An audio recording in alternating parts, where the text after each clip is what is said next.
What's going on, my creative collective? Welcome to your daily creative reading for September 30th. Today in Canada is National Day for Truth and Reconciliation.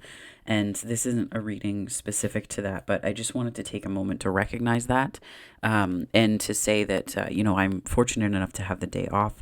I see it less as a holiday and more of a day of observance.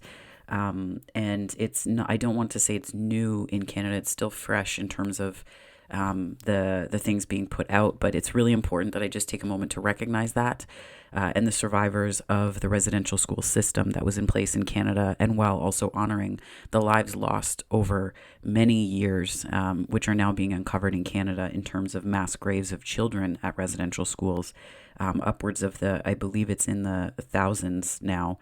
Well into the thousands. And I just wanted to take a moment to recognize that. Now, I'm a settler in Canada, which means that I'm not Indigenous, but I wanted to put this forward just as a recognition to the hardships and the ways that the systems did not and still do not support indigeneity and Indigenous thriving. So I think in Canada, if you have the opportunity, if you are, a viewer from Canada, I think it's important that we spend today reflecting on what that means, reading through the 94 calls to action in the Truth and Reconciliation Commission, thinking about ways that we can meaningfully integrate them. I put that in my affirmation videos every Sunday, but meaningfully integrate them into our lives and ask ourselves, where is Indigenous presence? Where is it? And if it's not somewhere that it needs to be, why is that? I was reading the Gabor Mate book, and he was talking about, and this is, fact that, Indigenous people in Canada it's like less than 10% of the population or something along those lines. And then yet it overwhelmingly 30 to 40% of prison populations, for example, are Indigenous people. So it's really, it's quite telling. Not that there is wrongdoing on the part of Indigenous folks, but that there's also systemic issues that persist in terms of over-policing and all of that. And I know this is not meant to be a channel that dives into those things politically, but social justice is something that I will never shy away from. And on a day like today, I think it's important that we have these conversations. So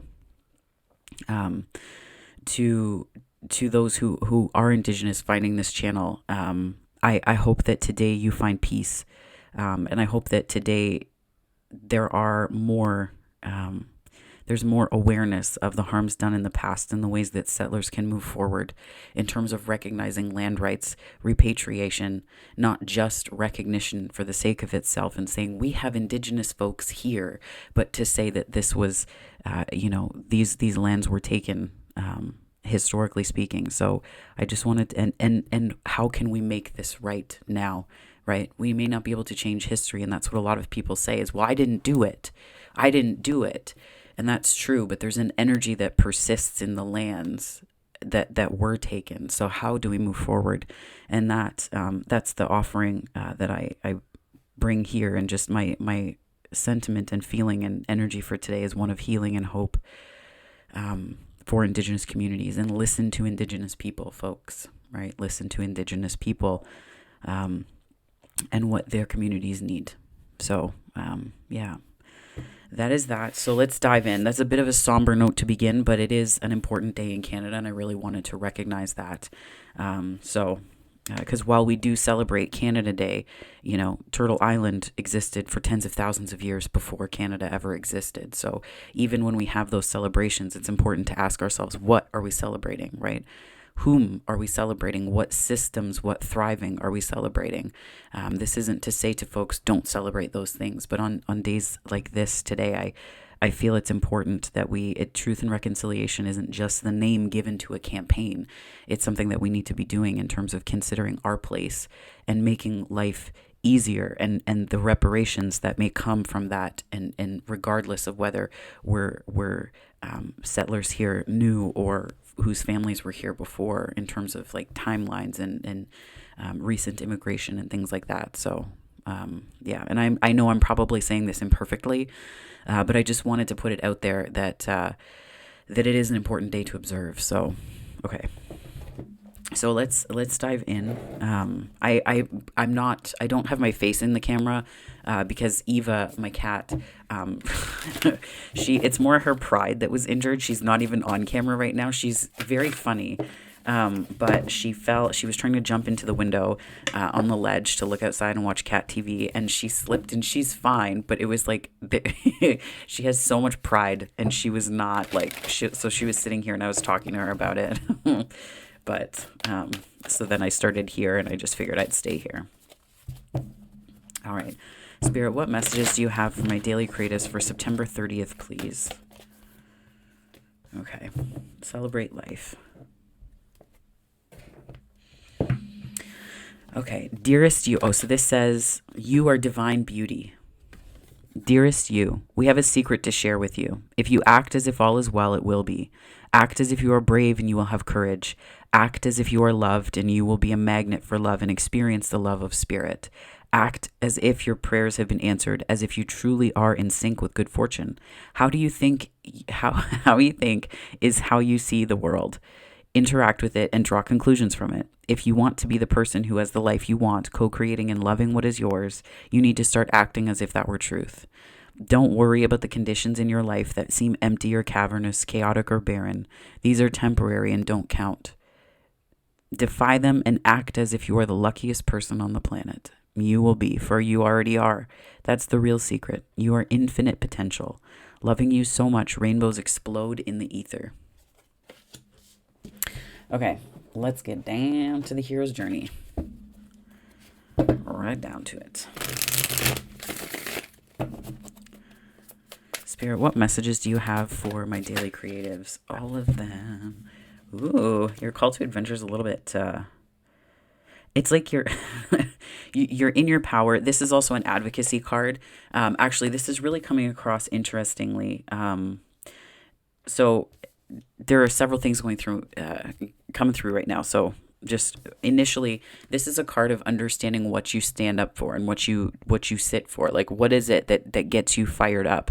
And fired up specifically because we have the King of Wands here, right? So it's that anchored support and that direction, that sort of fiery leadership. There's some concerns that you have, though. I get that you're a little bit worried. There's some concerns. Like it's almost like you're steady on your feet, but you're just wobbling occasionally. And it could be related to something to do with Leo energy, the lion in the back. A little bit of strength. I want to say strength of conviction because of the setup here, the strength of conviction. And it's not that you're worried about the conviction, but it could be also the way that you're seen in how you advocate or how you stand up. It's not related to me, introing this reading the way that I did. What did come through, though, was just this almost like this way that we are, it's like there's something about leadership here in terms of, so what's coming through is, in Canada, there's something called, it's like the Red Dress campaign. And it's because of how many Indigenous women have gone missing, murdered Indigenous women and girls. There's something called the Highway of Tears out in BC, where I believe it's BC, where it's just the number of them, of Indigenous women and girls that have gone missing is astounding. Like, it's ridiculous. Because no investigation has been done, necessarily to figure out why and whom, right? But that's what I'm getting from this here, where it's this red dress, and maybe redress too. Like that's like there's a need to redress something because of the concerns here. So on the one hand, that's the message that came through, but to personalize it for those watching and taking it from the issue of the issues that are macro and bringing it to something more granular for you. I feel as though there's a way that you're firming up your boundaries, but it's almost like you're understanding your power, and there could be ways that you wobble in your faith or waver in your faith of your boundaries and conviction. And it's like these worries. So the call is like to kind of dive into the worry I'm getting, not because it's where you want to live, High Priestess on the bottom. It's not because it's where you want to live, but because you need to sort through it and just sit with it for a minute and ask what it has to teach you so that you can then process it and move on. I think your intuition is really key right now, but I feel like there's something about it that you're not listening to. I'm hearing the word discomfort, 10 of Pentacles as well. Yeah, maybe the refusal is like you don't necessarily trust stability in the same way. Now, Ten of Pentacles is legacy energy as well. Stability to me is what's coming across here is like the stability. There's a song Incomplete by Alanis Morissette. And what's coming through is the line, like a women on their 30th anniversary, like that kind of that stability, right? That stability where you're with someone for that length of time and you know one another so well, but there's still things that surprise you. Now it's almost like I feel like there's something that is coming to you intuitively about that kind of stability, or about your capacity for it. Or this, I could be looking at someone who's, nearing retirement. That could be that energy as well, because I think of the Ten of Pentacles in terms of retirement. It's sort of the cyclical completion of a heavily invested period or era, right? So in terms of retirement, this could be like coming into a different version of yourself, stepping into a different form of power. It's definite life transition. And I think there's something about this intuition, and like maybe there's changes, like as a cycle ends, a new one begins, and there's this uncertainty. So a disconnect from the intuition takes place because it's the most comfortable thing to do right now. Because the unknown, while exciting, is also inviting some measure of worry, because it's almost like you're getting your sea legs when it comes to wearing this new aspect of yourself. New aspect or changed energy, shifted energy. Spirit, what messages do you have for my daily creatives for September 30th, please? Yeah, it could be a career shift. I mean, the Ten of Pentacles doesn't necessarily just mean that, but it's really strongly coming across retirement energy. Justice. As soon as I put this down, I heard pension. I could be talking to someone who's in that phase of their life and just trying to figure that out. Thing that could become a tower if it goes unchecked is justice, and what integrity means. Now, hold on one second here.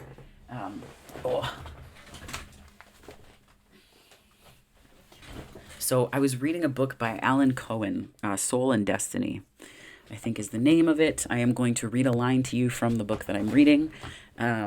Yes, I read on an e-reader, but I also have the Kindle app on my old iPad so that I can read on the Kindle when books are not available on Kobo. And that's my introduction while I'm waiting for it to load.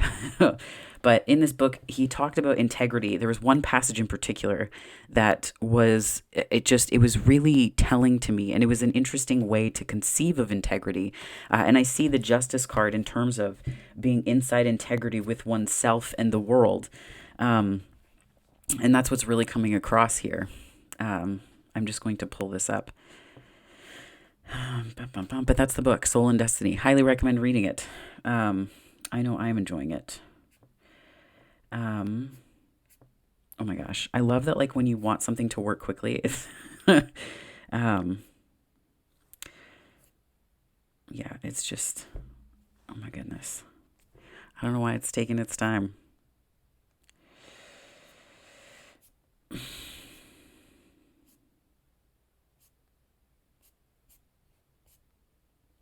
It's actually, so the book, the reason why I quite like it while I'm waiting for the pages to turn and the app not to crash. It's a Mercury retrograde, friends. One of the things I really like about it is talking about synchronicities and the different ways that we can, the different ways that it shows up. It's quite incredible. So far, at least. Here we go. So this is the chapter, The Unstoppable You. So integrity, and this is page 17 of 196. So integrity is the state in which all the elements of a system are unified towards one goal. The soul will accomplish everything on your behalf if you quit allowing the subservient elements of mind to make your decisions. So I almost feel like that's the tower here. So I'll read the quote again. Highly recommend the book. Also, excellent. Integrity is the state in which all the elements of a system are unified towards one goal. That's kind of what I feel like this Justice card is doing for you here. The soul will accomplish everything on your behalf if you quit allowing the subservient elements of mind to make your decisions. So it's like, don't let the subservient elements of your mind make decisions for you, because that's almost what this is. it's almost what this is coming across as here in terms of the call is like, this is the challenge, right? The main challenge for this spread, this day, the energy that you're surfing right now.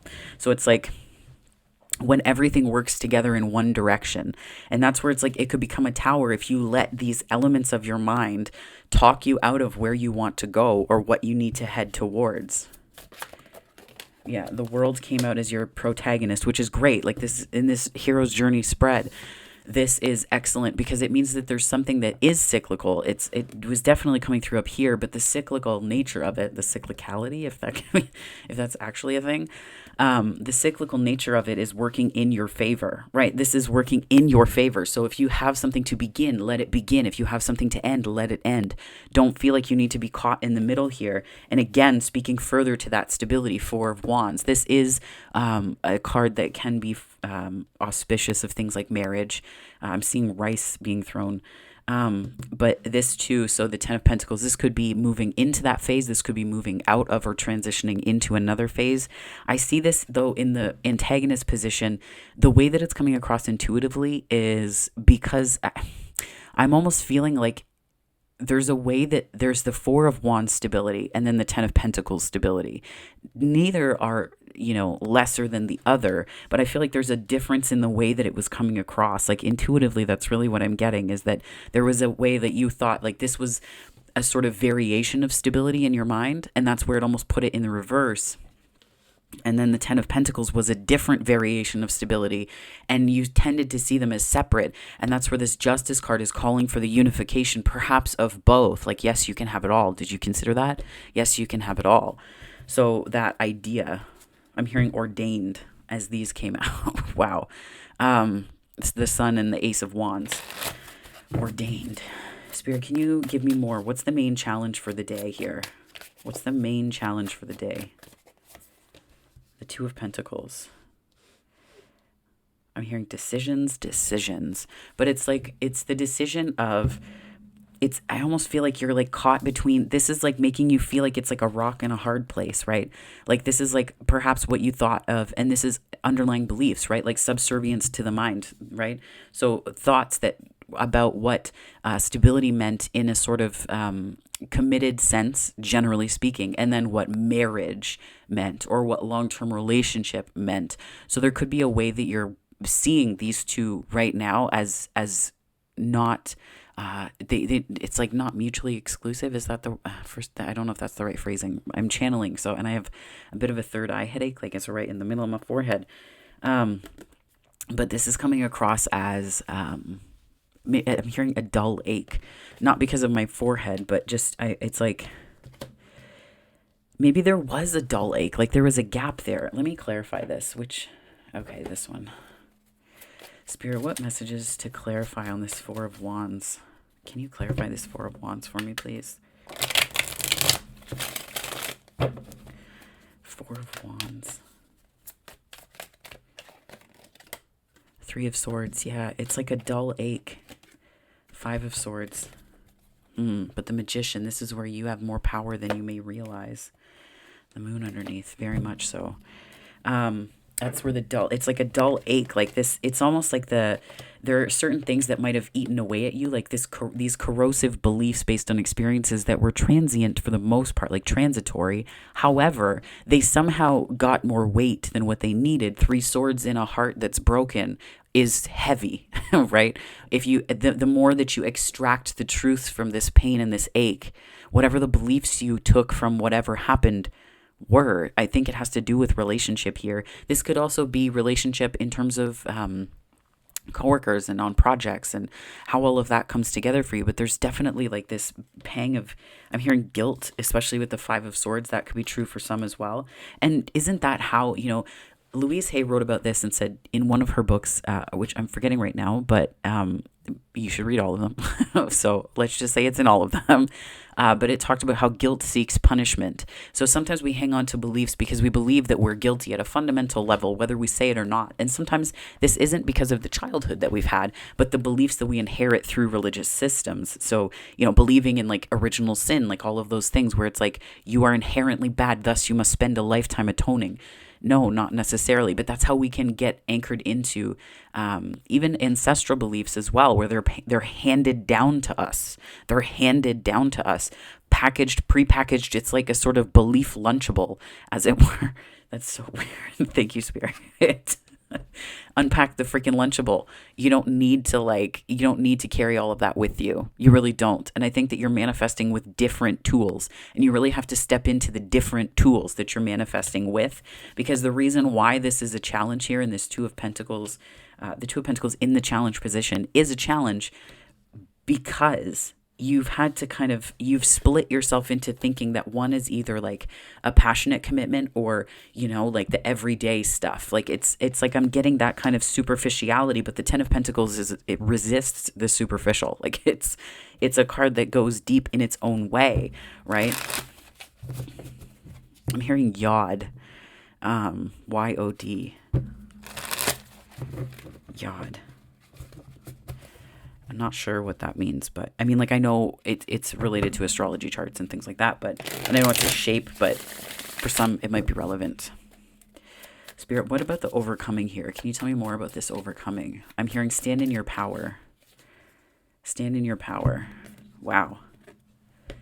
Stand in your power. This is, so I feel like there's a bit of victory here in terms of this. Like, you make the right decision, and I think this isn't a decision that is externally facing. I think it's you doing right by you, right? You doing right by you, Justice, and Libra, so Venus energy as well. And I feel like this opens up so much, and it's like there's an infinitude here, right? The infinity symbol behind the Six of Pentacles as well as within the Magician card, and also related to I was going to say the Strength card because but it's the Leo energy in this. Nonetheless, I think that there's this, it's like there's a more even exchange of energy, and it's an abundance. It's like little abundance. It's not a ton.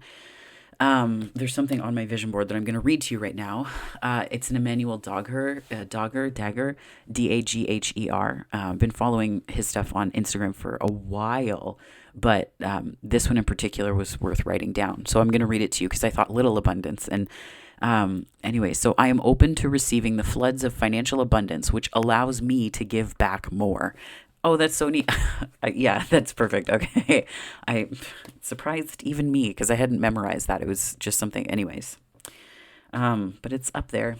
So that's really, it's almost like conceiving 2-2-2-2 on the time. It's like conceiving of abundance in a way that helps you to understand that your success allows you to give back more. So which stability and security are you going to believe in for yourself, right? Again, we have the infinity loop here, right? So it's like, what version of that are you going to lean into? What vision of abundance are you going to allow to inflect your manifestations, right? Let the dull aches go, but heal them, feel them, release them, because they need to go. I think that's one of the things related to the Four of Wands is perhaps you felt like there was a way that passion couldn't quite exist in something long term.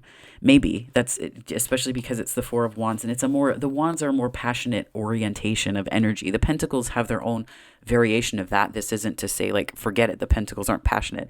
You got to be passionate to be in a Ten of Pentacles. Like you can't half-ass that. So the Three of Swords and the Five of Swords is, I'm getting like,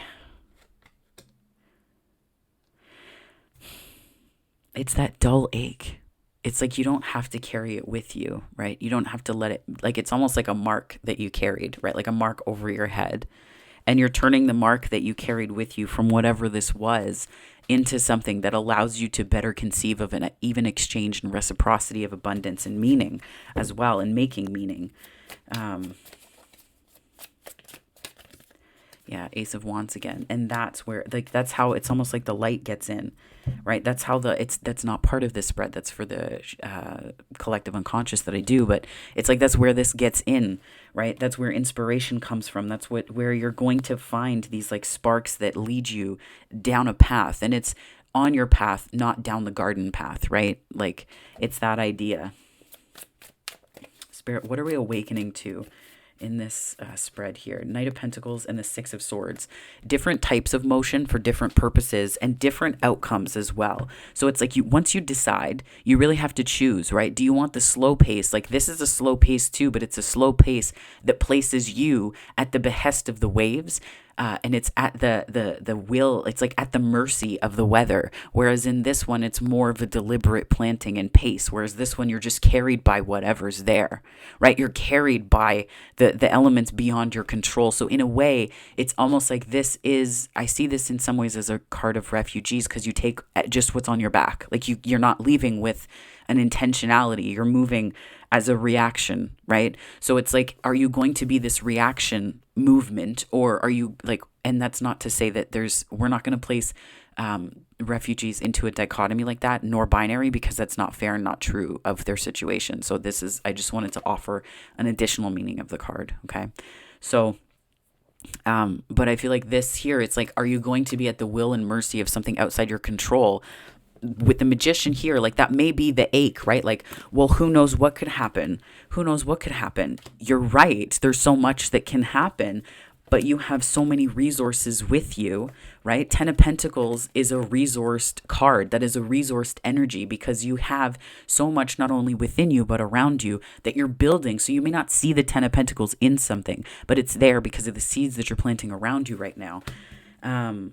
Yeah. And the Ace of Wands is like, this is like things alighting, like the fire within you as much as the fire outside of you, right? We have a lot of Wands energy here, but I'm getting that this is like the decision of like intentional planting. Like, what season are you in, right? What season are you in? What season are you letting yourself be in as well? Like it's striking me as like November rains. They're cold. Like here right now in Southern Ontario, it is September, but it's like 12 degrees right now. My car was saying that when I went to get treats for my cat because I ran out, but I was running errands. And the car said 12 degrees Celsius. So it is cold here, right? At night, it's, I think, going down to single digits Celsius. So close to 30 for my American friends. But this is like, it's this energy of like this cold rain. Like you're steeling yourself against the elements and you're in survival mode. This is creative capacity, allowing yourself to plant little seeds. And when you're in survival mode, Colette Baron Reed talked about this in an Instagram video, and I think it was from her podcast, The Wooniverse, as well. But it's like when you're in survival mode, creativity is really friggin' hard. It's hard because your reserves of energy are not altogether missing, but your energy is directed at propulsion forward as opposed to the intentionality and freedom of movement and planting. And, there are times where you can compartmentalize these things, but you have to be mindful of the fact that, in the Gabor Mate book that I was reading recently, he talked about this, where like kids can sometimes take on so much stress that their stress response disappears, right? They're numbing. And it also means that there's a cortisol imbalance such that it creates a prolonged exposure to stress can cause a lot of problems if you're not mindful of it and tending to it and working with it and, all of those things. Kids don't have the capacity to advocate for themselves in the same way, so it's harder to conceive of that for them and to explain it, and that's, yeah. But anyways, and they also should never have to, they're kids, let them be kids, right? But this Six of Swords, it's like a movement energy, and I think you're waking up to the different ways that you approach what you want and the life of your dreams, because this is coming across as the life of your dreams where there's this refusal, and it's like trusting your intuition is I'm hearing tantamount, paramount perhaps as well, but it's like it's so crucial. So it's like, are you going to be in a Knight of Pentacles season, or are you going to be in a Six of Swords reactivity state, right? Which one? Okay, I don't know why I picked that up. I'll clarify that in a minute. Spirit, what additional messages do you have for my daily creatives? Hierophant. I'm hearing when you're in, you're in. Like there's something, maybe you're, and Nine of Pentacles too. It's more of a solo energy. However, Ace of Pentacles, yeah. So I feel like I'm hearing careful planning. That's possibly what the Knight of Pentacles is asking of you, because there's the intentionality here, right? Your intentions. If you don't trust in your manifestation specifically, it's possible too for you to trust in your intentions. Ed Milet talked about that on Tom Bilyeu's podcast at one point, Impact Theory. And he was talking to Wayne Dyer. I've brought this up before, but he said, Ed, if you can't trust, if you don't have confidence in whatever, then have confidence in your intentions. So that could be this here, where it's like, in order to feel that higher connection and level of commitment that is related to and adjacent to or in the constellation thereof, depth of connection and commitment to something and following your path, following through, perhaps there's also this need to feel secure on your own. But it's like, what are you putting your faith and your confidence in, right? This is a card that asks me, what am I putting my faith in? And I feel like this is saying, are you putting your faith in yourself? Because this is amounting to a 10 of Pentacles as well. So it's the little opportunities that you find along the way, because you're whole and complete on your own, right? And you don't want to stay in an energy of like, I don't need anybody, I'm fine. That's you don't need anyone. But if you do want someone, it's a different kind of energy to be in this state, because you're welcoming, your arms are open, right? You have a garden that's rich on your own. So, and when you think about that in terms of work and things like that, projects and whatnot, do you believe that your business has the capacity to take on clients, or to you taking on projects where you know enough already? Do you need to skill up to get there? I remember I applied for a job once, and I thought, I was like, well, I'll get this, like, all of these data analyst stuff, and I'll do all of this. And I thought, you know what, if I get the interview, then I'll finish it, because I was like this close to finishing it. But like, it's when you approach it from that perspective, it's a lack mentality that you're in. That's a lack mentality, because you're saying that you're not enough already. So you're applying for jobs and doing things that place you in a position of not having enough from the jump. So what is it that you're really looking to manifest, and being specific about that? Okay, Spirit, can you clarify these messages for me, please? I feel like this is just really strong. It's a really strong manifestation message. Like, it's like holding the vision. 9 of Cups. Yeah. Hold the vision. And it's like, you have to, this is again, it goes back to feeling like you're enough and knowing that you have enough.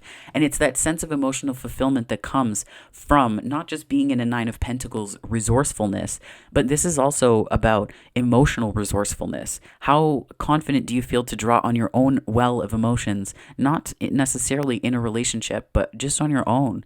Can you support yourself when you have a bad day? This is like self-regulation.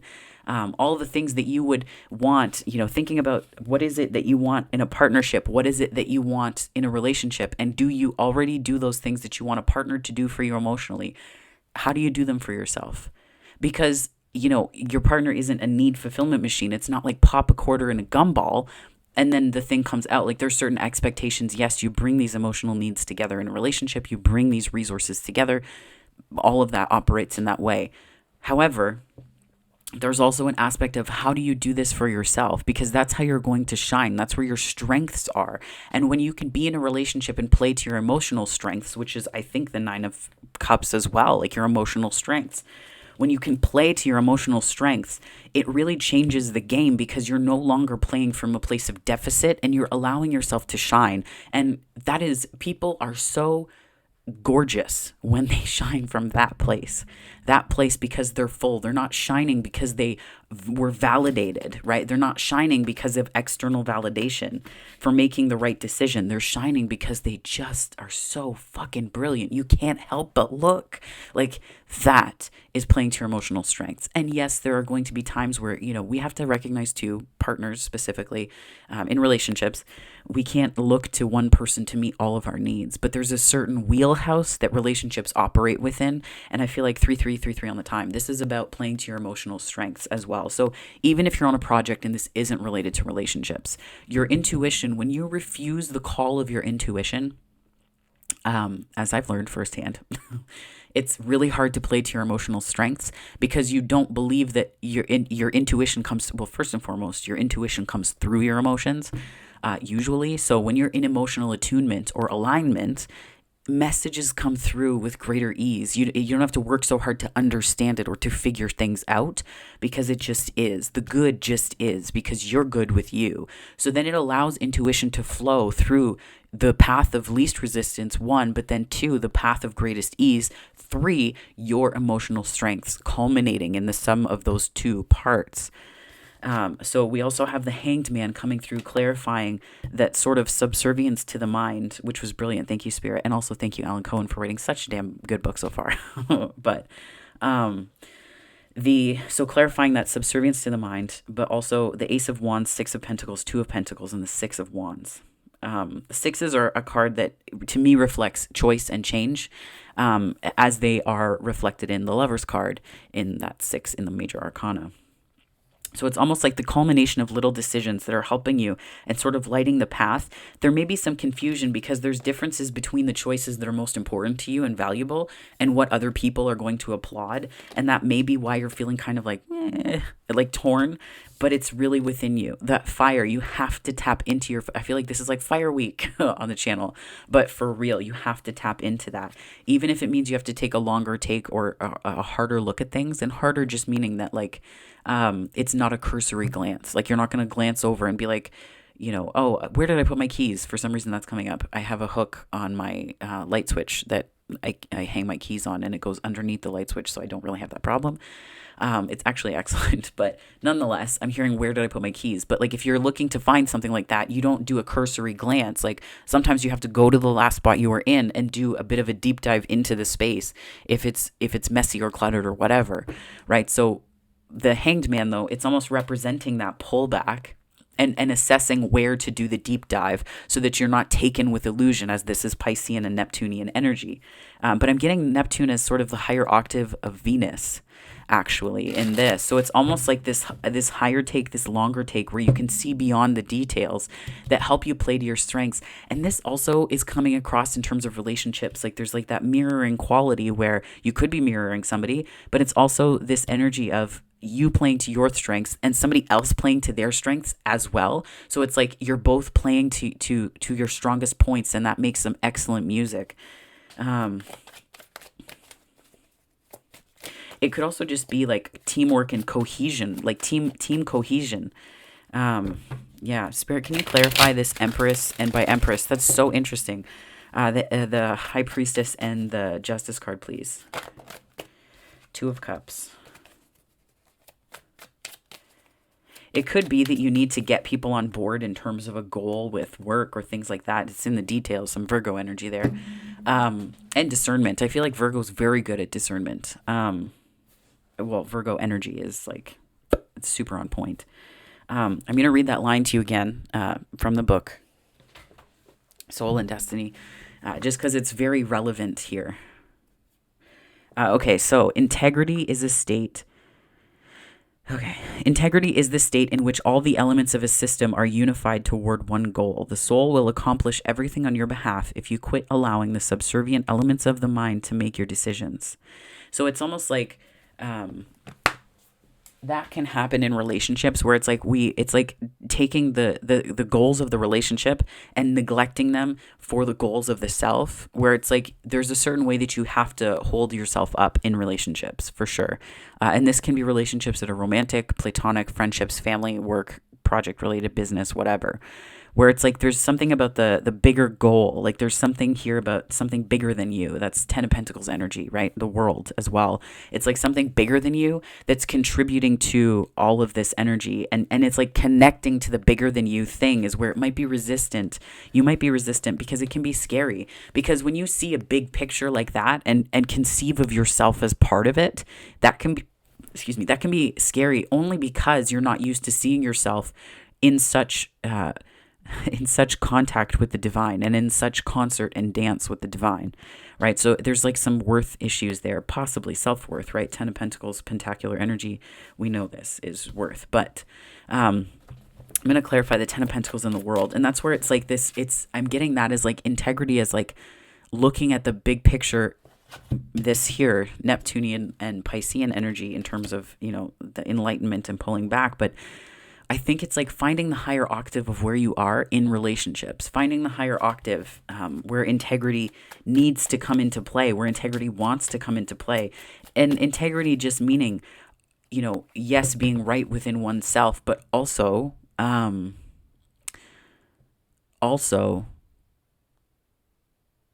placing yourself and your goals and your ideas in service to something bigger, not just in terms of work, but your relationships as well.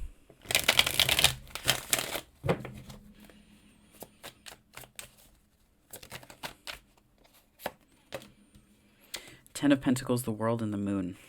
Can you clarify this moon card for me, Spirit, please? Seven of Cups. It's a little bit, this is where it's like, I feel like you can't see these shifts, but you can maybe feel them.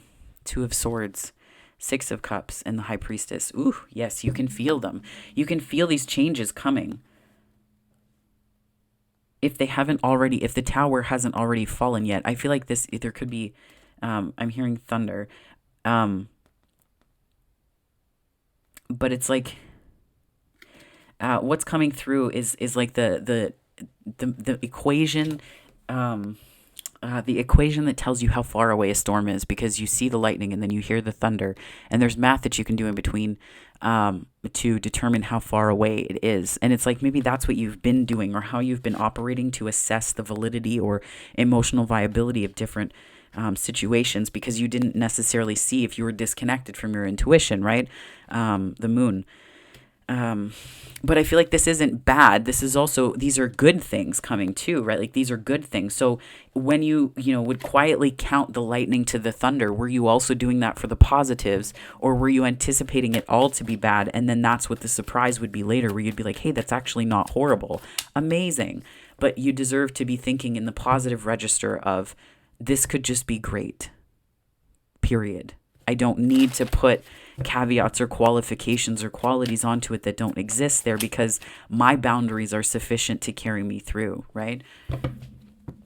Yeah, my boundaries are sufficient to carry me through and help you to make decisions, right? Spirit, can you clarify this Four of Wands and this ache, right? This Three of Swords, Five of Swords, Magician. Ace of Wands again, and the Queen of Swords. So it's getting very clear on what you want, because you know what you don't want. You know what you don't want. You know what you don't want. Emphasizing the point, so then you can move towards what you truly value. Eight of Swords, and by Eight of Swords, I mean Eight of Wands, Queen of Pentacles, Ace of Pentacles. It's like it seems like such a basic process, but there's something here where it's like you're very clear on what you want and you're just charging forward towards it. And this is a great combination of air, fire energy, where the fire energy here, it's almost like when a fire starts to go out, which is very apropos of this ache energy, right? Especially where you're thinking of stability in terms of the Four of Wands alone, or apart from the Ten of Pentacles.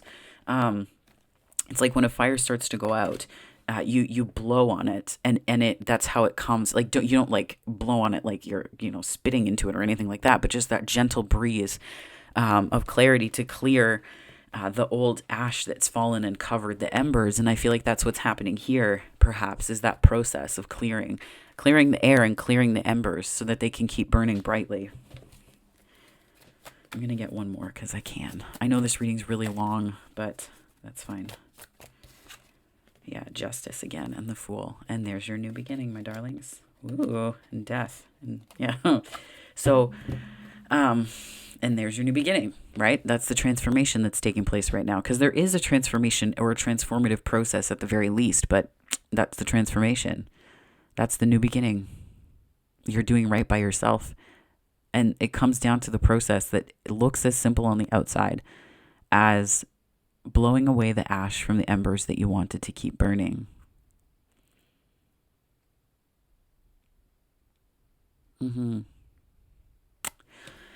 Wow. Okay.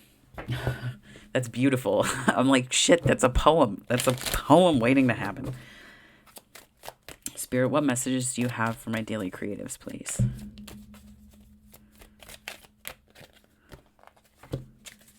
I practice loving kindness towards everyone, including myself. Are you as kind to yourself as you are to others? Finish this thought and do this. Write this down. One way I could be kinder to myself is, and then, oh, I love being me. Stop trying to be so normal.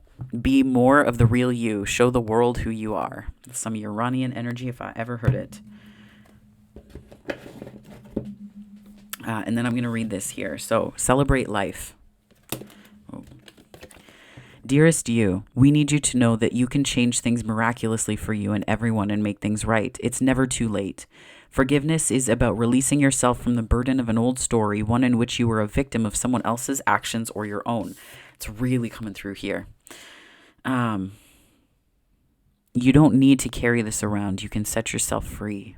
Even advocating for good because of this experience requires your forgiveness to be effective. Forgiveness is never about condoning things that were done. It's about letting yourself off the hook from carrying the burden. Resentment and hurt are like viruses that spread to others, and that is the opposite of what you really desire, right? Imagine what your life would be like without the burdens you carry when you do not forgive. And I feel like this is like you moving towards the life that you can have, and that is without the burdens you carry when you do not forgive. And I feel like forgiveness in this instance is coming across as just, again, blowing the ashes off of the embers so that you can alight your fire again and know what it means to have a candle burning inside you for life, for jobs, projects, a person, people, if you're into polyamorous relationships and if that's your orientation for relationships. But it's like that fire burning again. So that is your reading for today. Kind of beautiful, I must say. Yeah, it's lovely. So I hope that you have a wonderful day ahead of you, my friends. If this resonated, please give it a like and subscribe. I'd love to have you on the channel if you're not here already. If you are joining from my subscriber base, thank you so much. I really appreciate you being here, so thank you for that. And as always, wherever this finds you on the time-space continuum, morning, afternoon, or night, I hope it finds you very, very well, my friends. Take care.